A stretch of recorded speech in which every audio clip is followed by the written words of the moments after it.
గోదావరి ఉగ్రరూపంతో పరవళ్లు తొక్కుతోంది. దీంతో లంక గ్రామాల్లోకి వరద నీరు చేరుతోంది. పలు లంక గ్రామాలకు బాహ్య ప్రపంచంతోనూ సంబంధాలు తెగిపోయాయి. దీంతో లంక గ్రామాల ప్రజలు ఆందోళన చెందుతున్నారు.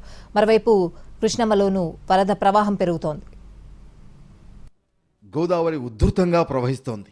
నిన్నటి వరకు భద్రాచలం దగ్గర ప్రమాదకర స్థాయిలో ప్రవహించిన గోదావరి క్రమంగా తగ్గుముఖం పట్టింది. అయితే ధవళేశ్వరం దగ్గర మాత్రం వరద ఉధృతి కొనసాగుతోంది. ఇక్కడ రెండో ప్రమాద హెచ్చరిక అమల్లో ఉంది. పైనుంచి వస్తున్న వరద పెరుగుతుండటంతో అధికారులు ముందస్తు హెచ్చరికలు జారీ చేశారు. గోదావరి వరద ఉధృతి క్రమంగా పెరుగుతుండటంతో లంక గ్రామాల్లోకి వరద నీరు వచ్చి చేరింది. ఈ క్రమంలో ఆయా గ్రామాల ప్రజలు సురక్షితంగా ఉండాలని అధికారులు సూచించారు. ముమ్మిడివరం నియోజకవర్గంలోని సేరిలంక, కమిని, పశువుల లంక, గురజాపు లంక, కూనలంక, తానేలంక, పొట్టిలంకల్లోకి వరద నీరు చేరింది.